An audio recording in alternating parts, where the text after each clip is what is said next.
Success जीवन JCC के YouTube channel में आप सभी का स्वागत है। जैसा कि आप लोग को पता होगा कि ये सक्सेस जीवन जेसीसी हर एक साल विद्यार्थियों के लिए कुछ ना कुछ नया लेकर के आता है। तो फिर से सक्सेस जीवन जेसीसी के टीचर ने आप लोग के लिए फिर से ऑब्जेक्टिव का सीरीज तैयार करने का प्रयास किया है, जिसमें हम लोग जितने भी ऑब्जेक्टिव क्वेश्चंस होंगे मैथ का, उन सभी को हम लोग डिस्कस करने वाले हैं। और वो हम लोग जो भी ऑब्जेक्टिव डिस्कस करेंगे वो टारगेट बुक का होगा। और ये प्लेलिस्ट जो है उन विद्यार्थियों के लिए काफ़ी महत्वपूर्ण है जो कि इस साल जो है आपका क्लास 10th का बोर्ड एग्ज़ाम में बैठने वाले हैं। तो जो भी स्टूडेंट्स होंगे जिन्हें इस साल जो है क्लास 10th का एग्ज़ाम में बैठना है, वो सभी इस प्लेलिस्ट को शुरू से लास्ट तक ज़रूर देखेंगे। क्योंकि जैसा आप लोग को पता होगा कि अभी जो बीएसईबी का नियम है उसमें क्या है कि आधा जो क्वेश्चन था 50% जो नंबर होता है वो आपका ऑब्जेक्टिव से ही आता है। तो हम लोगों ने ऑब्जेक्टिव हर एक चैप्टर के ऑब्जेक्टिव को डिस्कस करने का प्रयास करेंगे। चैप्टर नंबर 1 से लेकर के जहाँ तक चैप्टर होगा उसको पूरा डिस्कस करेंगे, और जो भी क्वेश्चन नंबर 1 से लेकर के सभी क्वेश्चन को डिस्कस करेंगे। और याद रखिएगा वो बुक होगा टारगेट का बुक, ठीक है। तो आज हम लोग जो फर्स्ट चैप्टर डिस्कस करने वाले हैं वो पृष्ठीय क्षेत्रफल और आयतन। और इस चैप्टर का चयन इसलिए किया गया है क्योंकि इस चैप्टर का वेटेज जो होता है एग्जाम में काफ़ी ज़्यादा होता है। इससे ऑब्जेक्टिव क्वेश्चन की संख्या जो होती है वो काफ़ी ज़्यादा आती है। तो हम लोग बिना वक्त गवाए हम लोग शुरू करते हैं ऑब्जेक्टिव को डिस्कस करने के लिए। देखिए इसमें फर्स्ट क्वेश्चन क्या दे रहा है, हम लोग उसको पहले पढ़ते हैं। देखिए बगल में क्वेश्चन है, यहाँ से देखिएगा क्वेश्चंस भी पढ़ेंगे और यहाँ उसका सॉल्यूशंस करेंगे। और इस चैप्टर में ध्यान दीजिएगा कि जो भी हम लोग करेंगे उसका फार्मूला याद होना चाहिए। और कभी भी जो है वो आप कैलकुलेशन से पीछे मत हटिएगा। कैलकुलेशन जैसे ही पीछे हटिएगा ये चैप्टर आपके लिए काफ़ी बोझ लगना शुरू हो जाएगा। और ये भी ज़रूर कीजिएगा कि जो भी हम क्वेश्चंस को यहाँ डिस्कस करेंगे उसको आप सही से देखिएगा और अपने कॉपी में एक बार ज़रूर नोट कर लीजिएगा उसको। तो जिससे होगा ये क्या कि जो भी क्वेश्चंस होगा वो आपको अपना उसका सॉल्यूशन सही तरीके से पता हो जाएगा।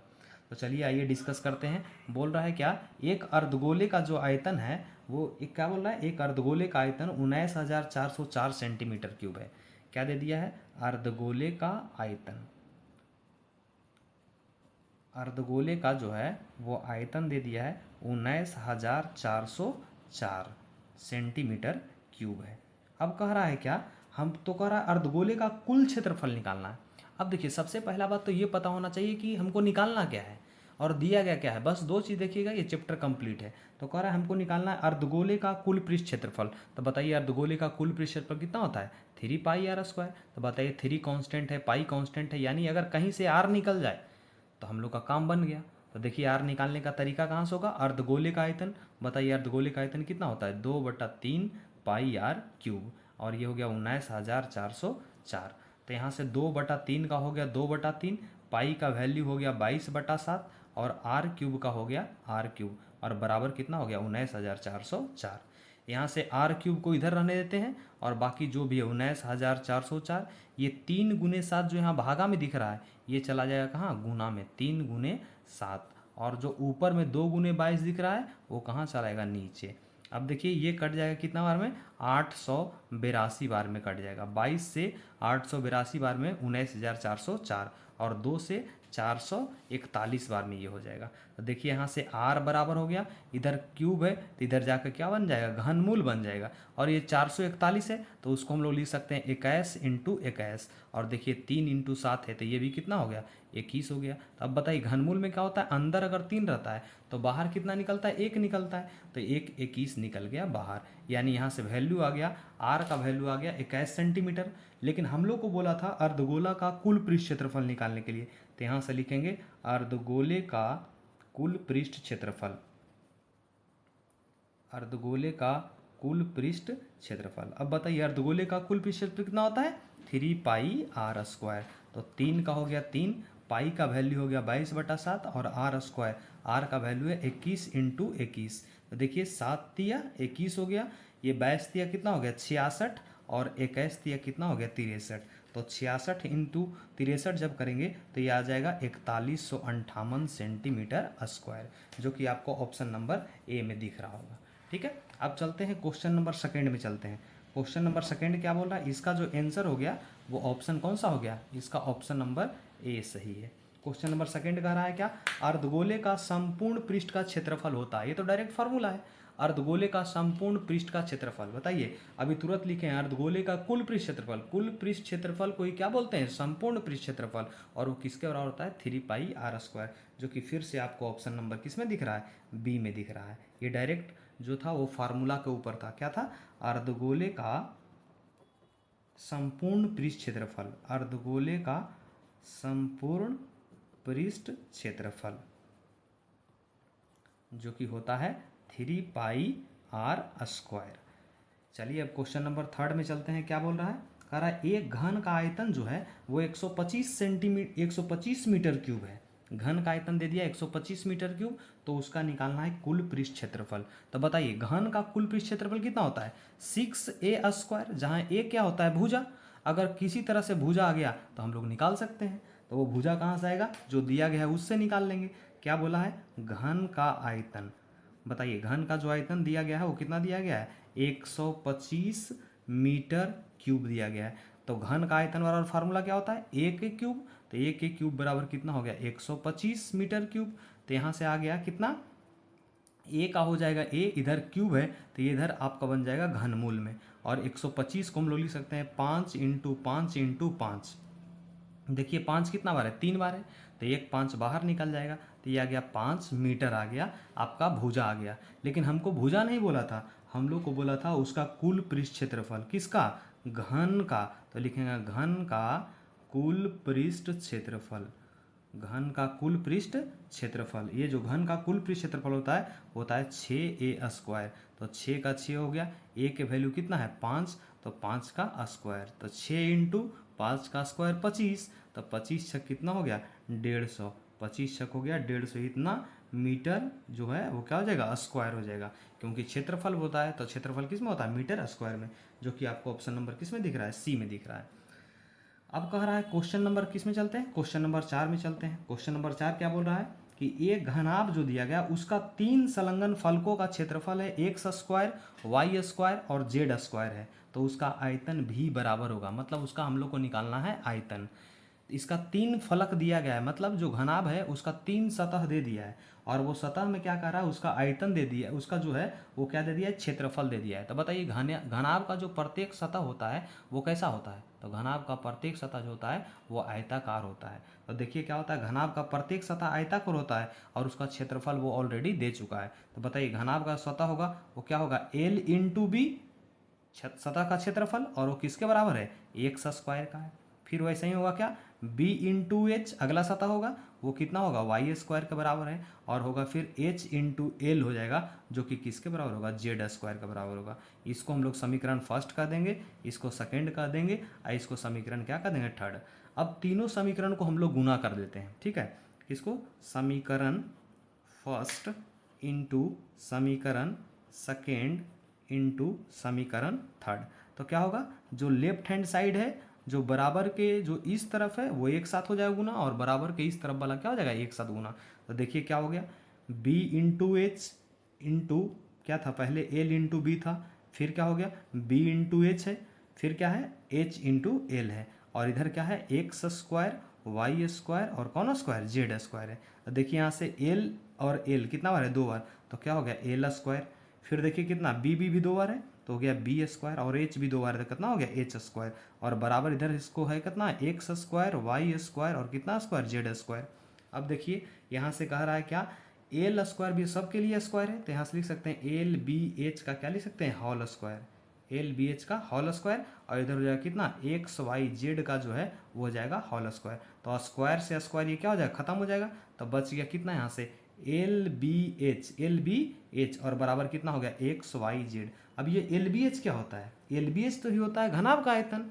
तो हम लोग से पूछा था घनाभ का आयतन किसके बराबर होगा, तो घनाभ का आयतन होता है क्या, L × B × H, और वो किसके बराबर है, XYZ का। तो यहाँ से लिख देंगे घनाभ का जो आयतन है वो किसके बराबर है, घनाभ का आयतन जो है वो x × y × z के बराबर है, जो कि आपको ऑप्शन नंबर डी में यहाँ दिख रहा है। देखिए क्वेश्चन ऑप्शन नंबर डी, तो जो क्वेश्चन नंबर 4 था उसका ऑप्शन नंबर क्या होगा, डी होगा। चलिए अब चलते हैं क्वेश्चन नंबर 5 में चलते हैं हम लोग। क्वेश्चन नंबर 5 क्या बोल रहा है, क्वेश्चन नंबर 5 कर रहा है क्या, एक बेलन है और उसका व्यास दे दिया है। बताइए बेलन का जो व्यास होता है उसको सूचित कैसे करते हैं, डी से, और ये दे दिया है कितना, 28 सेंटीमीटर। देखिए यहाँ पर एक बेलन का व्यास 28 सेंटीमीटर है और व्यास जैसे ही दे दिया है सबसे पहला काम होता है त्रिज्या निकालना। तो आर बराबर क्या हो जाएगा, डी बाई 2, यानी 28 बाई 2 हो गया, और 2 से 14 दूना 28 यानी 14 सेंटीमीटर हो गया। अब क्या दे रहा है, और उसकी ऊंचाई 20 सेंटीमीटर है। ऊंचाई यानी एच का मान कितना सेंटीमीटर, 20 सेंटीमीटर है। तो कह रहा है बेलन का कुल पृष्ठीय क्षेत्रफल निकालने के लिए। तो बताइए यहाँ से, ये तो डायरेक्ट फार्मूला के ऊपर आधारित है। बेलन का कह रहा है कुल पृष्ठीय क्षेत्रफल निकालने के लिए, तो पहले ये पता होना चाहिए कि बेलन का कुल पृष्ठीय क्षेत्रफल का फार्मूला क्या होता है। तो वो कितना होता है, 2 pi r into r plus h. तो देखिए 2 का हो गया 2, पाई का वैल्यू हो गया 22/7, आर बोल रहा है, आर का वैल्यू कितना है 14 है, और कह रहा है आर प्लस एच, आर का वैल्यू कितना है 14 और एच का वैल्यू कितना है 20। तो यहाँ से हो गया कितना, 7 से 7 दूना 14, ये हो गया 22 दूना 44, और 44 दूना कितना होगा 88, इंटू 20 और 14 कितना हो गया 34 हो गया। और जब 88 इंटू 34 जब गुना करते हैं तो ये आएगा 2992 सेंटीमीटर स्क्वायर, जो कि आपको ऑप्शन नंबर कहाँ दिख रहा है, बी में दिख रहा है। देखिए ऑप्शन नंबर बी में है। अब क्वेश्चन नंबर 6 में चलते हैं। क्वेश्चन नंबर 6 क्या कह रहा है, देखिए ध्यान से, कह रहा है समान ऊंचाई वाले दो समबेलनों के आयतनों का अनुपात 9:16 है। कह रहा है क्या दो बेलन है और दोनों का जो ऊंचाई है वो दोनों का ऊंचाई समान है। मतलब ये एक बेलन हो गया और ये एक बेलन हो गया, दोनों बेलन जो दिया गया है दोनों बेलन का ऊंचाई जो है वो क्या है, समान है। मतलब जितना ऊंचाई h1 का है बिल्कुल उतना ही ऊंचाई किसका है, h2 का है, और दोनों का ऊंचाई को हम कहते हैं h के बराबर। जैसे ये हो गया एक बेलन हो गया और एक बेलन जो है ये है, ठीक है, और दोनों का ऊंचाई को हम, इसका ऊंचाई को h1 माने हैं और इसका ऊंचाई को h2 माने हैं, लेकिन दोनों का ऊंचाई बराबर है इसलिए बराबर हम कर दिए किसके बराबर, h के बराबर कर दिए हैं। अब कह रहा है क्या, और इसका जो आयतन है, मतलब इसका आयतन होगा इसका आयतन, तो V1 अनुपात V2 जो होगा ये दे दिया है कितना, 9:16। देखिए V1 अनुपात V2 कितना है, 9:16 दे दिया है। तो बताइए V1 अनुपात V2, बेलन का आयतन क्या होता है, बेलन का आयतन होता है pi r square h, pi r square h, तो हो गया पाई आर स्क्वायर एच हो गया। तो और फिर इसका आयतन क्या होगा, इसका फिर से होगा पाई आर स्क्वायर एच। लेकिन बताइए दोनों का ऊंचाई बराबर है तो एच तो सेम रहेगा, लेकिन त्रिज्या के बारे में कुछ बोला नहीं है, तो क्या काम करेंगे, इसका त्रिज्या को R1 मानेंगे और इसका त्रिज्या को क्या मानेंगे, R2 मान लेंगे। ठीक है, इसका त्रिज्या को R1 और इसका त्रिज्या को हम लोग R2 मान लेंगे। और ये जो बराबर है वो किसके बराबर है, 9 अनुपात किसका, 16 के बराबर है। तो बताइए ये पाई है, यहाँ पर अनुपात मतलब क्या होता है, बटा होता है, यानी इसको हम लोग ऐसे लिख सकते हैं पाई R1 स्क्वायर एच पाई R2 स्क्वायर एच, और ये किसके बराबर है, 9:16, मतलब 9/16। ये पाई से पाई कैंसिल, एच से एच कैंसिल, यहाँ से क्या हो जाएगा R1/R2, ये दोनों के लिए स्क्वायर है तो इधर जाएगा किस में हो जाएगा, अंडर रूट में। तो 9/16, 9 का वर्गमूल कितना 3 और 16 का वर्गमूल कितना होता है 4 होता है। चलिए अब दिख रहा होगा सही से आप लोग को, 3 अनुपात कितना, ये 3:4 आ गया, इसको हम लोग लिख सकते हैं 3:4। लेकिन हम लोग को क्वेश्चन में बोला है क्या कि इसके वक्र पृष्ठ का क्षेत्रफल का अनुपात बताना है। तो बताइए बेलन का क्या लिखेंगे, वक्र पृष्ठ क्षेत्रफल, तो क्या होगा बेलन का वक्र पृष्ठ क्षेत्रफल, ये हो जाएगा किसके लिए, ये हो जाएगा आपका पहले बेलन के लिए, और ये जो है दूसरा किसके लिए करेंगे, तो यहाँ लिखेंगे दूसरे बेलन का वक्र पृष्ठ क्षेत्रफल, बेलन का वक्र पृष्ठ क्षेत्रफल। तो बेलन का वक्र पृष्ठ क्षेत्रफल कितना होता है, 2 pi R H, 2 pi R H, और यहाँ भी जो है वो कितना हो जाएगा 2 पाई आर एच। तो बताइए दोनों का ऊंचाई तो सेम था लेकिन त्रिज्या अलग था, तो एक का त्रिज्या R1 का दिए, एक का त्रिज्या R2 का दिए। 2 पाई से 2 पाई कैंसिल, एच से एच कैंसिल, मतलब जो अनुपात R1 और R2 का था सेम अनुपात किसका हो जाएगा, उसका वक्र पृष्ठ क्षेत्रफल का। यानी कितना है, R1 अनुपात R2 कितना था 3:4, तो इसका सेम अनुपात जो हो जाएगा वो कितना हो जाएगा 3:4, जो कि ऑप्शन नंबर आपका कहाँ दिख रहा है, सी में दिख रहा है। ठीक है, अब चलते हैं क्वेश्चन नंबर 7 में। देखिए क्वेश्चन नंबर 7 क्या बोल रहा है, क्वेश्चन नंबर 7 क्या बोल रहा है, देखिएगा ध्यान से। कह रहा है क्या क्वेश्चन नंबर 7 में कि एक धातु का एक घन है, ठीक है, जिसकी भुजा 1 सेंटीमीटर है, उसको खींचकर 4 mm व्यास का एक तार बनाया जाता है, तो तार का लंबाई ज्ञात करना है। मतलब क्या है कि इस तरह का जब भी क्वेश्चन आए कि इसको खींच करके ये बनाया जा रहा है वो बनाया जा रहा है, तो सबसे पहले इसमें क्या करना होता है, दोनों का आयतन बराबर करना होता है। तो कह रहा है क्या, एक एक धातु का घन है जिसको खींच करके बनाया जा रहा है तार। जो तार होता है वो किस आकार में होता है, बेलन के आकार में। तो यहाँ से बस डायरेक्ट एक ही काम करना है, क्या काम करना है, घन का जो आयतन है वो बराबर कर देना है किसका, बेलन के आयतन के बराबर। लेकिन उसके पहले जो जो दिया गया उसको लिख लेते हैं। तो क्या दिया है, घन का भुजा दे दिया है। घन का भुजा कितना दिया है, 1 सेंटीमीटर दिया है। और इसको खींचकर 4 mm व्यास का तार बना रहा है। तो तार किस आकार में होता है, बेलन के आकार में। लेकिन चलो अभी लिखते हैं हम तार का व्यास ही लिखते हैं। तार का जो व्यास है वो दिया गया कितना mm, 4 mm। तो पहले हम लोग त्रिज्या निकाल लेंगे। तो त्रिज्या बराबर क्या होता है, व्यास बटा 2 यानी 4/2। यहाँ से आ गया कितना, 2 mm। लेकिन अभी देखिए ये मिलीमीटर में है और ये तुम्हारा सेंटीमीटर में है। तो मिलीमीटर को हम लोग किस में बदलेंगे, सेंटीमीटर में। तो उसके लिए कितना से 10 से भाग देना पड़ता है। तो यहाँ से कितना हो गया, 2 इकाई 2 और 2 पचे 10। ये 10 से भाग किससे दिए हैं, क्योंकि जो मिलीमीटर था उसको हम सेंटीमीटर में चेंज कर रहे हैं। तो कितना हो गया, 1/5 क्या हो गया, सेंटीमीटर। अब कह रहा है क्या कि धातु का जो घन है उसको किस में बदल रहा है, तार के रूप में। तो हम लोग को निकालना है तार की लंबाई। तो जब भी किसी एक को गला करके दूसरा चीज़ बनाया जाएगा तो दोनों में क्या करते हैं, आयतन को क्या करते हैं, बराबर करते हैं। तो लिखेंगे क्या, घन का आयतन और बराबर क्या हो जाएगा, घन का आयतन और बराबर हो जाएगा बेलन का आयतन हो जाएगा। बेलन का आयतन क्यों कर रहे हैं, क्योंकि जो तार है वो किस आकार में है, बेलन के आकार में।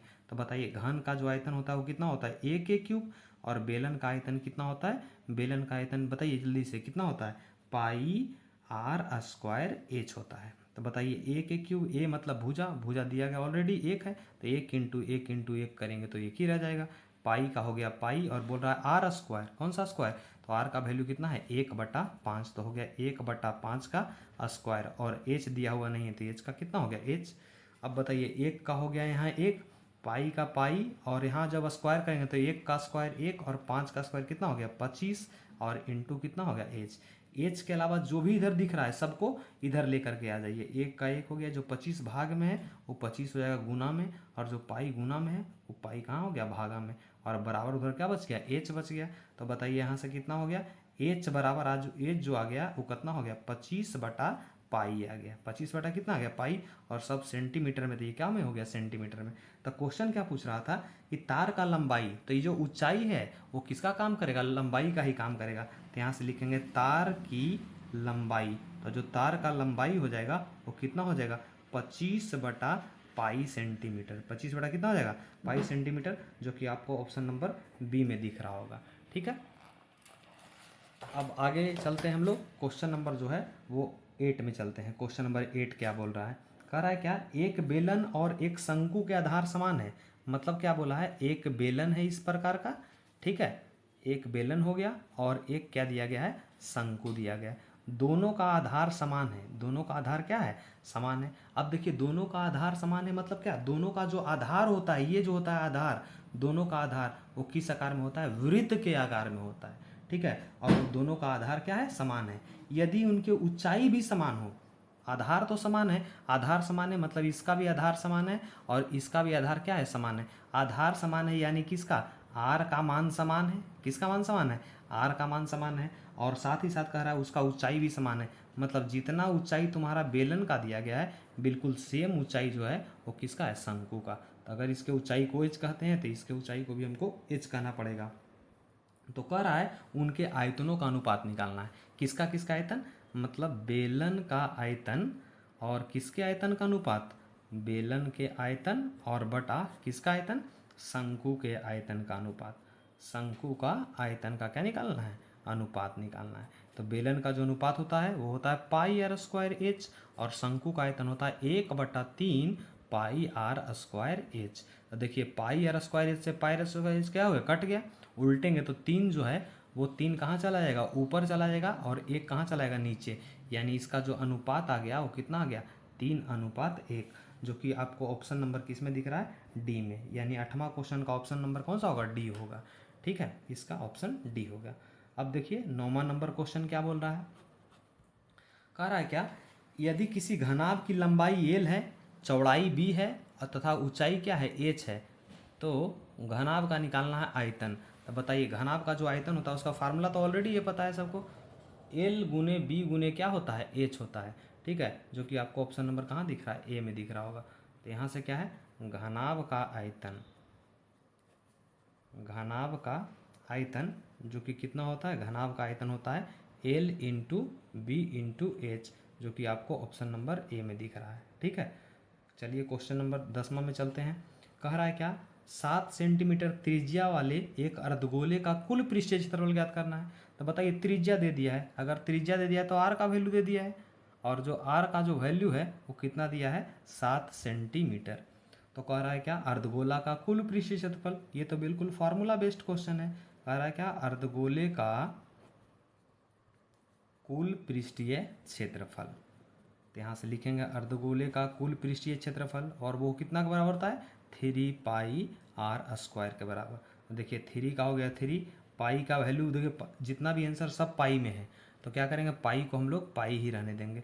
और कह रहा है आर स्क्वायर, आर का वैल्यू पता हो गया कितना है, 7 का स्क्वायर, तो कितना हो गया 3 का 3 और 7 का स्क्वायर कितना होगा 49, और पाई का पाई यहाँ से करेंगे तो 9 3 27, बाकी के हाथ में 2, 4 3 12 2 14, यानी कितना हो गया 147 पाई सेंटीमीटर कितना हो जाएगा स्क्वायर, जो कि आपको ऑप्शन नंबर सी में दिख रहा है। ठीक है, चलिए 10 का हो गया सी। अब चलते हैं क्वेश्चन नंबर 11 में। कह रहा है क्या, यदि किसी गोले की त्रिज्या आधी कर दी जाए तो मूल गोला और नया गोला के आयतन में क्या होगा। देखिए पहले सबसे शुरू में क्या था, गोला का त्रिज्या मान लेते हैं कि गोला का त्रिज्या सबसे शुरू में क्या था, आर था। ठीक है, गोला का त्रिज्या कितना था, आर था, और ये जो है वो बाद में उस गोला का त्रिज्या जो है वो कितना कर दिया गया, आधा कर दिया गया। तो आधा मतलब कितना हो गया, r/2 कर दिए। ठीक है, मतलब त्रिज्या को आधा कर दिया गया। तो कह रहा है मूल गोला और नया गोला का आयतन, तो यहाँ से लिखेंगे क्या, किसका किसका आयतन निकालना है, मूल गोला का आयतन और बटा क्या बोल रहा है, नया गोला का आयतन। तो यहाँ लिखेंगे मूल गोला का आयतन और बटा क्या लिखेंगे, नया गोला का आयतन। देखिए समझिए, सबसे पहले गोला का आयतन होता कितना है, गोला का जो आयतन होता है वो होता है कितना, 4/3 पाई आर के क्यूब होता है। तो यहाँ 4, यहाँ आर क्यूब लिखें क्योंकि इसका त्रिज्या आर ही था, लेकिन देखिए ये वाला जो नया वाला गोला बन रहा है उसका त्रिज्या कितना है, r/2। तो यहाँ लिखेंगे 4/3 पाई r/2 का होल क्यूब, लिखेंगे कि नहीं, 4/3 पाई से 4/3 पाई कैंसिल हो गया, बच गया आर के क्यूब, और नीचे क्या बच रहा है, r/2 का होल क्यूब, r/2 का होल क्यूब। तो r के हो गया r क्यूब, और ये क्यूब दोनों के लिए, तो यहाँ कितना हो गया r क्यूब, और 2 का क्यूब कितना होता है 8।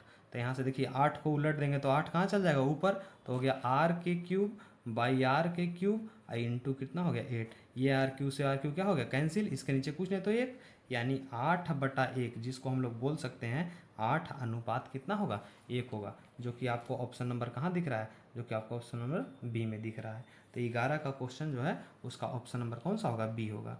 वर्मा को देखते हैं क्या है, 11 का जो ऑप्शन है वो कौन सा होगा, बी हो गया। वर्मा कह रहा है आर त्रिज्या के गोले का आयतन होता है, ये देखिए डायरेक्ट फार्मूला है, अभी बताएं गोला का आयतन का फार्मूला कितना होता है, 4/3 पाई आर क्यूब, जो कि आपको डायरेक्ट फार्मूला दिख रहा है। 12 का जो है ऑप्शन नंबर क्या होगा, ए, जो कि क्या होता है, गोले का आयतन, गोले का जो है आयतन दिया गया वो कितना है, 4/3 पाई आर का क्यूब। अब कह रहा है क्या, क्वेश्चन नंबर 13 में चलते हैं। कह रहा है क्या कि एक घन का संपूर्ण पृष्ठीय क्षेत्रफल जो है 216 सेंटीमीटर स्क्वायर है। क्या दिया गया, घन का संपूर्ण पृष्ठफल 216 सेंटीमीटर स्क्वायर है, तो उसका हम लोग को निकालना है आयतन। तो बताइए घन का आयतन क्या होता है, ए क्यूब, तो पहले हमको क्या करना पड़ेगा, ए पता करना पड़ेगा, और ए कहाँ से निकलेगा, संपूर्ण पृष्ठीय क्षेत्रफल से। तो यहाँ से लिखेंगे क्या, घन का संपूर्ण पृष्ठीय क्षेत्रफल, देखिए क्या बोल रहा है, घन का संपूर्ण पृष्ठीय क्षेत्रफल, और यह है 216 सेंटीमीटर स्क्वायर। तो बताइए घन का जो संपूर्ण पृष्ठीय क्षेत्रफल होता है वो कितना होता है, 6a स्क्वायर, और ये हो गया 216, यहाँ से a स्क्वायर हो गया कितना 216, और ये जो 6 यहाँ गुना में है, 6 कहाँ गया, भागा में आ गया। ठीक है, अब इसको काटते हैं, 6 से 6 तिया 18 और 6 छक 36, मतलब a स्क्वायर का जो वैल्यू आ गया वो कितना आ गया 36। तो यहाँ से a का वैल्यू इधर स्क्वायर में है, इधर गया अंडर रूट में, और 36 का वर्गमूल कितना होता है, 6 होता है। ये आ गया 6 सेंटीमीटर भुज आ गया। लेकिन हमको बोला था इसका आयतन निकालने के लिए, तो लिखेंगे घन का आयतन। तो बताइए घन का आयतन बराबर फार्मूला क्या होता है, आप लोग कमेंट बॉक्स में इसका जवाब को जरूर दीजिएगा। घन का आयतन क्या होता है, a का क्यूब। तो a का वैल्यू कितना आ गया, 6 सेंटीमीटर, तो इसका हो गया क्यूब। तो 6 छक 36, और 36 छक कितना हो जाता है, 36 छक हो जाता है 216 हो जाता है। 36 गुने 6 करना है, 6 का क्यूब कितना हो 36, और 36 गुने 6, 6 छक 36 आके 3, 6 तिया 18, 18 और 3 कितना हो गया 21, ये आ गया 216 सेंटीमीटर का क्या हो जाएगा क्यूब, जो कि आपको ऑप्शन नंबर कहाँ दिख रहा है, डी में दिख रहा है। ठीक है, तो 13वां जो क्वेश्चन था उसका ऑप्शन नंबर कौन सा होगा, डी हो गया। चलिए इस सीरीज को आगे बढ़ाते हैं, क्वेश्चन नंबर चलते हैं 14 में हम लोग चलते हैं। क्वेश्चन नंबर 14 क्या बोल रहा है, कह रहा है क्या, दो बेलनों के, देखिए यहाँ पर दो बेलनों के त्रिज्याओं का अनुपात 1:2 है और उसका ऊंचाई है 5:3। कह रहा है क्या, दो बेलन दिया गया है। चलिए बेलन पार लेते हैं सही से, एक बेलन हो गया और ये आपका हो गया दूसरा बेलन हो गया। ठीक है, कह रहा है क्या, दोनों का जो त्रिज्या दिया गया है, दोनों का जो त्रिज्या का अनुपात है, यानी R1 अनुपात जो है R2 दिया गया है, वो कितना है 1:2। और इसका जो ऊंचाई है मतलब H1 अनुपात H2 जो है वो कितना है 5:3। देखिए त्रिज्याओं का अनुपात 1:2 है और इसका अनुपात है 5:3 ऊंचाई का। तो आयतन निकालना है, तब बताइए यहाँ पर बेलन का आयतन, तो बेलन का आयतन कितना होता है, पाई आर स्क्वायर एच होता है। लेकिन इसके लिए क्या है, ऊंचाई H1 है और त्रिज्या कितना है, इसका त्रिज्या को है R1 और ऊंचाई कितना है H1, इसका त्रिज्या कितना R2 और ऊंचाई कितना है H2 है। तो हो गया पाई R1 स्क्वायर H1 और ये हो जाएगा कितना पाई R2 स्क्वायर और कितना हो जाएगा H2। तो पाई से पाई तो खत्म हो जाएगा ये, तो बच जाएगा कितना R1 स्क्वायर H1। R1 का वैल्यू कितना है 1, तो 1 का स्क्वायर इंटू H1, H1 का वैल्यू कितना है 5, अनुपात R2 स्क्वायर H2, R2 का वैल्यू कितना है 2, तो 2 का स्क्वायर और H2 का वैल्यू कितना है 3। तो 1 का स्क्वायर और 5 करेंगे तो कितना हो जाएगा 5, आई 2 का स्क्वायर 4 और 4 तिया कितना 12, यानी कितना हो गया 5:12, जो कि आपको ऑप्शन नंबर कहाँ दिख रहा होगा, सी में। तो 14वां क्वेश्चन का जो है ऑप्शन नंबर कौन सा हो गया, सी।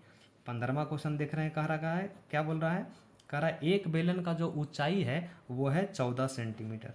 बेलन का ऊंचाई दे दिया है 14 सेंटीमीटर, इसका वक्र पृष्ठ क्षेत्रफल 264 सेंटीमीटर स्क्वायर है। किसका, बेलन का। क्या बोला है, बेलन का जो वक्र पृष्ठ क्षेत्रफल दिया है वो कितना दे दिया है, बेलन का वक्र पृष्ठ क्षेत्रफल ये दे दिया है आपको 264 सेंटीमीटर स्क्वायर। तो सबसे पहले ये पता करना है कि बेलन का वक्र पृष्ठ क्षेत्रफल होता क्या है, 2πr/h, और ये दे दिया है 264। तो 2 का हो गया 2, पाई का जो वैल्यू हो गया वो कितना हो गया 22/7, आर जो है तो वो तो दिया नहीं है कहीं पे, तो आर हो गया, और एच का वैल्यू कितना है 14 और बराबर हो गया 264। 7 से 7 दूना 14, ये हो गया 22 दूना 44, और 44 दूना कितना हो गया 88 आर और बराबर हो गया 264।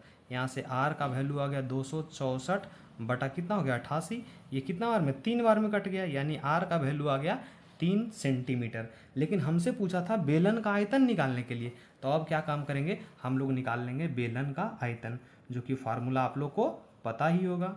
बेलन का आयतन क्या होता है, आप लोग कमेंट बॉक्स में बताइए, बेलन का आयतन का फार्मूला क्या होता है, पाई आर स्क्वायर एच, पाई का वैल्यू 22/7, आर स्क्वायर, आर का वैल्यू कितना है 3, देखिए तुरंत निकाले हैं, तो 3 का स्क्वायर और एच का जो वैल्यू है कितना है 14 है।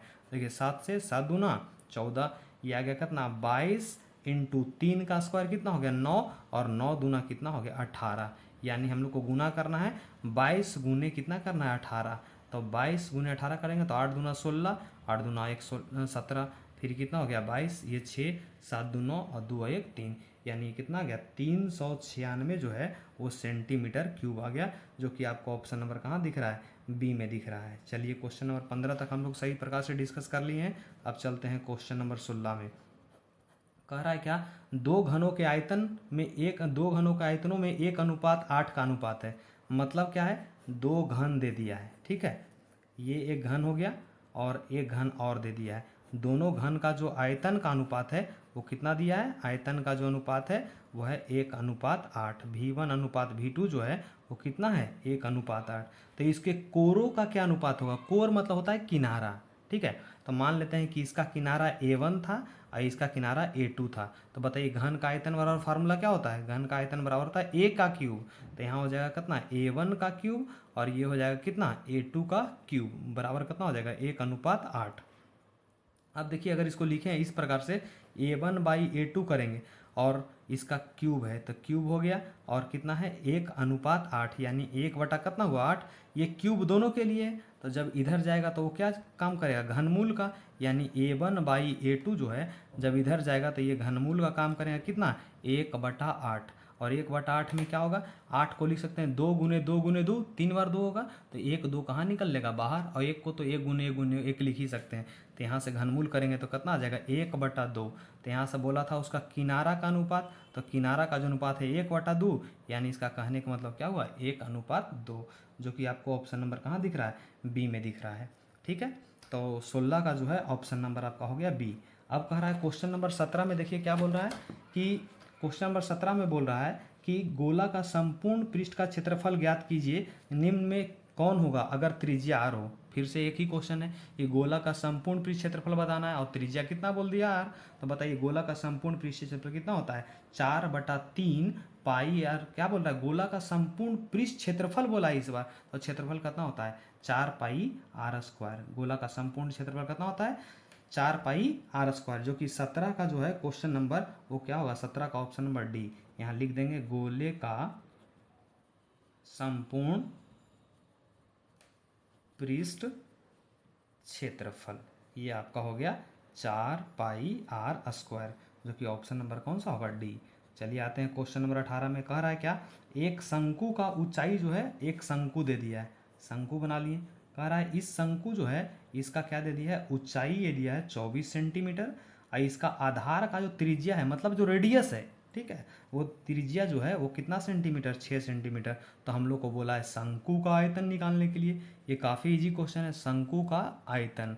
तो बताइए सब केवल फार्मूला बेस्ड है, तो आप लोग कमेंट बॉक्स में बताइए शंकु का आयतन कितना होता है, कितना होता है 1/3 पाई आर स्क्वायर एच। तो 1/3 का हो गया 1/3, पाई का वैल्यू 22/7, आर कह रहा है आर का वैल्यू कितना है 6, तो 6 × 6 और एच का वैल्यू जो है वो कितना है 24 है। तो एच का वैल्यू कितना हो गया 24। लेकिन देखिए जो भी आंसर दिया गया सब का सब जो है वो पाई में है, तो ऐसा काम करते हैं हम पाई को पाई ही रहने देते हैं ताकि जो है आंसर सही से मैच कर सके। देखिए 3 से 3 दूना कितना हो गया 6, अब तो कुछ कटने वाला है नहीं, तो ये कितना हो गया 24 गुने 6 और गुने 2 हो गया, तो कितना हो गया 24 दूना 48 और 48 गुने कितना हो गया 6, 8 छक 48 वाक्यात में 4, 6 छक 24 और 4 28, यानी कितना हो गया 288 पाई जो है 288 पाई आ गया। ठीक है, जो कि आपको ऑप्शन नंबर कहाँ दिख रहा है ए में दिख रहा है। तो इसका जो है 18 का ऑप्शन नंबर कौन सा हो जाएगा ए।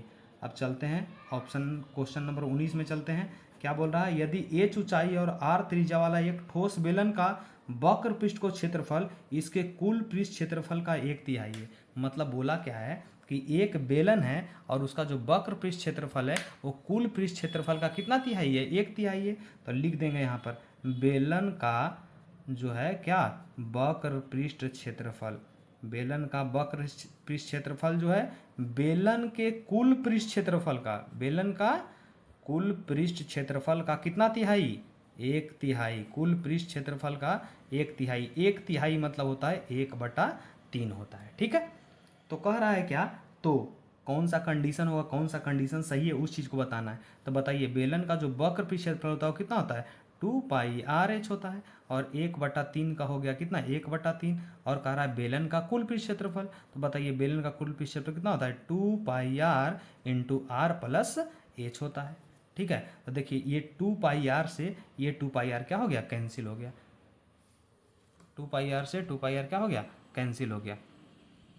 तो आगे हम लोग चलते हैं क्या कह रहा है ये यहाँ बच गया कितना h बच गया और बराबर कितना हो गया 1/3 और उधर क्या बच गया r+h। ऐसा काम करते हैं तिरछा तिरछी गुना करते हैं 3 से किए h में तो कितना हो गया 3h और 1 से r+h में करेंगे तो r+h हो गया। और देखिए सब जगह जो है h का वैल्यू निकालना है, तो ऐसा काम करते हैं h वाला को इस तरफ लेके चले आते हैं तो 3h इधर +h इधर क्या होगा -h बराबर r, 3h में h चल गया, कितना हो गया 2h बराबर r, तो यहाँ से h बराबर कितना हो जाएगा 1/2r हो जाएगा। तो 1/2r जो कि आपको ऑप्शन नंबर किसमें दिख रहा है, बी में, यानी 19 का ऑप्शन नंबर कौन सा होगा, बी होगा। चलिए अब आते हैं क्वेश्चन नंबर 20 में आते हैं। कह रहा है क्या, 20 सेंटीमीटर व्यास के एक गोले के द्वारा विस्थापित हवा का आयतन निकालना है। कह रहा है क्या, व्यास जो इस बार दे दिया है वो कितना सेंटीमीटर, 20 सेंटीमीटर, तो इसका निकाल लेंगे त्रिज्या। त्रिज्या बराबर क्या होता है, व्यास बटा 2, यानी 20 बटा हो जाएगा 2, 2 से कितना हो गया 10 सेंटीमीटर। कह रहा है इसको अगर हम ले आकर रखेंगे तो ये कितने हवा के आयतन को क्या करेगा, विस्थापित करेगा, मतलब उसके जगह से क्या करेगा, हटाएगा। तो ये एक बात ध्यान रखिएगा, हम इसको ले आकर रखेंगे तो जितना इसका आयतन होगा बिल्कुल सेम अमाउंट में, बिल्कुल सेम मात्रा में वो हवा को क्या करेगा, विस्थापित करेगा। तो देखिए हम लोग क्या निकाल लेंगे, गोले का आयतन निकाल लेंगे। जितना गोले का आयतन होगा उतना ही हवा को वो क्या करेगा, विस्थापित करेगा। तो गोले का आयतन है, तो बताइए गोले का आयतन कितना होता है, 4/3 पाई आर का क्या होता है, क्यूब। तो 4/3 का हो गया 4/3, और देखिए जितने भी आंसर है सब पाई में दिया हुआ है। तो ऐसा काम करते हैं, पाई में ही रहने देते हैं पहला बार, देखते हैं आगे क्या होता है। आर क्यूब, आर का वैल्यू कितना है 10, तो 10 का हो गया क्यूब। तो कुछ जो ऑप्शन है वो पाई में है और कुछ जो ऑप्शन है वो बिना पाई का है। तो ऐसा काम करना पड़ेगा कि हम लोग सबको वैल्यू को रख लेते हैं, ठीक है। तो देखिए कितना हो गया, 4/10 का क्यूब हो गया कितना, 10 का क्यूब जो हो गया। अच्छा ये गोले का जो आयतन था, तो देखिए क्वेश्चन नंबर 20 क्या बोल रहा है, क्वेश्चन नंबर 20 बोल रहा है 12 सेंटीमीटर व्यास का एक गोला है, मतलब व्यास जो दे दिया है वो दे दिया है 12 सेंटीमीटर। तो बताइए व्यास दे दिया है तो यहाँ से आर निकाल लेंगे, त्रिज्या। त्रिज्या बराबर क्या होता है, व्यास बटा 2, यानी 12/2, 2 छक 12, यानी कितना सेंटीमीटर, 6 सेंटीमीटर। अब कह रहा है क्या, उस गोले के द्वारा विस्थापित हवा का आयतन निकालना है, मतलब वो गोला को जो हम रखेंगे तो वो कितने हवा को क्या करेगा, वहाँ से विस्थापित करेगा। तो वो बिल्कुल उतना ही हवा को विस्थापित करेगा जितना उस गोले का क्या होता है, आयतन होता है। तो देखिए हम लोग क्या काम करेंगे, निकाल लेंगे गोला का आयतन। तो यहाँ से लिखेंगे गोले का आयतन। तो बताइए गोले का आयतन कितना होता है, 4/3 पाई आर का क्यूब। तो 4/3 का हो जाएगा 4/3। देखिए ऑप्शन में, कुछ ऑप्शन में पाई भी है और कुछ ऑप्शन में पाई नहीं भी है। तो एक काम करते हैं, पहले बिना पाई को पाई ही रहने देते हैं। आर क्यूब, आर का वैल्यू कितना है 6, तो 6 × 6 × 6, क्योंकि आर का क्यूब बोला था। 3 से 3 दूना कितना हो गया 6, ये कितना हो जाएगा 4 दूना 8, 8 छक कितना हो गया 48, 48 गुने कितना है 6, 8 छक 48, 8 छक 48 के 8 वाक़यात में 4, और 6 छक 24 और 4 कितना हो गया 28, यानी आ गया 288 और कितना हो गया पाई, जो कि आपको ऑप्शन नंबर कहाँ दिख रहा है, डी में दिख रहा है, ठीक है। तो 20वां का क्वेश्चन था उसका ऑप्शन नंबर कौन सा होगा, डी। 21वां देखते हैं। कह रहा है क्या, किसी 5 सेंटीमीटर भुजा वाले एक घन को काटकर बांटकर 1 सेंटीमीटर भुजा वाले कितने घन बनाए जा सकते हैं। मतलब घन जो है उसका अभी भुजा है 5 सेंटीमीटर और उसको 1-1 सेंटीमीटर वाले भुजा में घन में काटना है, ठीक है। तो क्या काम करना है, इस तरह का क्वेश्चन जब भी आए तो हम लोग क्या करते हैं, आयतन को बराबर करते हैं। तो लिखेंगे 5 सेंटीमीटर वाले घन का आयतन। 5 सेंटीमीटर वाले घन का आयतन जो होगा वो किसके बराबर होना चाहिए, ये बराबर होना चाहिए 1 सेंटीमीटर वाले घन का आयतन। 1 सेंटीमीटर भुजा वाले कर दीजिए, वो और ज़्यादा अच्छा रहेगा। 1 सेंटीमीटर भुजा वाले, 5 सेंटीमीटर भुजा वाले, ठीक है। तो बताइए, और गुने कितना बनेगा वो हमको पता नहीं है, तो क्या लिखेंगे एन। कितना कटेगा, कितना 1-1 सेंटीमीटर वाला घन आएगा वो हम लोग को पता नहीं है, तो एन लिखेंगे। तो बताइए घन का आयतन और फार्मूला क्या होता है, ए के क्यूब, यानी 5 × 5 × 5, और बराबर एन का हो गया एन, और कितना घन में बांटना है 1-1 सेंटीमीटर वाला, तो इसका आयतन क्या होगा 1 × 1 × 1। तो यहाँ से आ जाएगा कितना, एन बराबर 5×5 = 25 और 25×5 = 25 से, यानी कुल मिलाकर के जो है वो कितने घन को काटेंगे, 125 घन उससे निकलेगा, जो कि ऑप्शन नंबर कौन सही है, सी सही है, ठीक है। 21 का हो गया option number C. Question number 22 में चलते हैं। कह रहा है क्या, एक खोखले गोले का आंतरिक तथा बाह्य व्यास, मतलब एक खोखला गोला है, देखिए इस प्रकार से एक गोला है और ये गोला है। तो कह रहा है क्या, एक खोखले गोले का आंतरिक और बाह्य व्यास दिया गया है। आंतरिक व्यास मतलब ये अंदर वाला व्यास, और बाह्य व्यास मतलब ये पूरा यहाँ से लेकर के यहाँ तक। तो आंतरिक व्यास है 4 सेंटीमीटर, और जो बाह्य वाला व्यास है ये 4 सेंटीमीटर यहाँ से यहाँ तक है, और बाह्य व्यास है कितना 8 सेंटीमीटर। और कह रहा है क्या, इसे गलाकर एक 8 सेंटीमीटर व्यास वाले अर्धार वृत्त का शंकु बनाया गया है। तो शंकु का ऊंचाई निकालना है। तो सबसे पहले क्या होगा, इसका जो आयतन होगा वो किसके बराबर होना चाहिए, शंकु के आयतन के बराबर होना चाहिए। ठीक है, तो इसका आयतन क्या होगा ये बताइए। ये क्या दिया गया है, ये जो है एक तरह का वलय बन रहा है। ठीक है, तो हम लोग क्या काम करेंगे, लिखेंगे वलय का आयतन। वलय का आयतन, तो इसके निकालने के लिए सबसे पहले हम लोग को क्या करना पड़ेगा, इसको निकालने के लिए सबसे पहले हमको व्यास दिया गया तो हम लोग त्रिज्या निकाल लेंगे। तो बताइए एक व्यास जो है उसको डी से कर दिए, स्मॉल डी से। तो स्मॉल डी का मान क्या सेंटीमीटर, 4 सेंटीमीटर। और कैपिटल डी का मान है कितना सेंटीमीटर, 8 सेंटीमीटर। मतलब छोटा वाला वृत्त का व्यास 4 और दूसरा वाला वृत्त का व्यास कितना है 8 है। तो यहाँ से त्रिज्या निकाल लेंगे, वो होता है व्यास बटा 2। तो 4/2 यानी 2 सेंटीमीटर। और बड़ा वाला वृत्त का व्यास कितना हो जाएगा 8/2। इसको बड़कार से कर लेंगे, ये आ जाएगा 8/2। और 8/2 यानी कई सेंटीमीटर, 4 सेंटीमीटर। तो वलय का जो आयतन होगा वो हो जाएगा, किसके आयतन होना चाहिए, शंकु के आयतन के बराबर। और वलय का आयतन क्या होता है, देखिए वलय का जो आयतन होता है वो कितना होता है 4/3 पाई इंटू बड़का आर के क्यूब और माइनस क्या होता है छोटका आर के क्यूब। और शंकु का आयतन कितना होता है 1/3 पाई आर स्क्वायर एच। ऐसा काम करते हैं, ये पाई से ही पाई कैंसिल, ये 3 से ही 3 कैंसिल हो गया। तो 4 का हो गया 4, बड़का आर क्यूब मान कितना है 4। तो 4 का क्यूब करेंगे तो कितना होगा 4 चौक 16 और 16 चौक 64। ये स्टेप थोड़ा हम छोटा कर रहे हैं। ठीक है, और ये small R cube, small R का मान कितना है 2। तो 2 का क्यूब कितना हो गया 8 हो गया।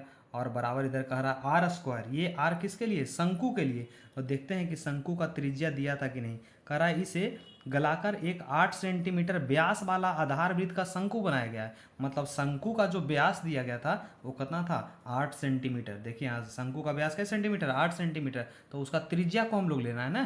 तो त्रिज्या जो होता है वो कितना होता है व्यास का आधा। तो बोल रहा है आर स्क्वायर, तो मतलब कितना होगा 4 × 4 और इसके ऊंचाई को क्या करना है निकालना है। ठीक है, तो देखिए यहाँ से कितना हो गया 4 का हो गया 4 और 64 में से 8 चल गया तो ये कितना हो गया 56।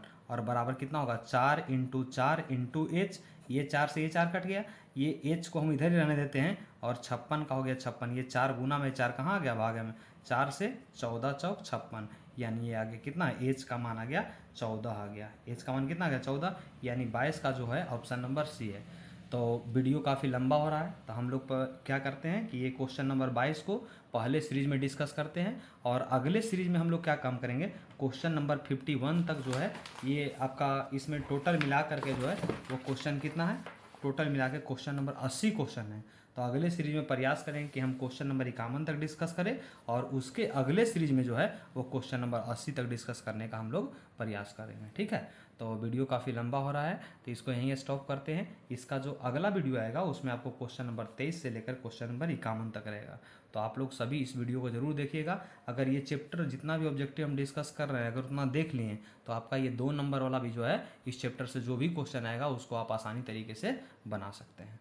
दैट्स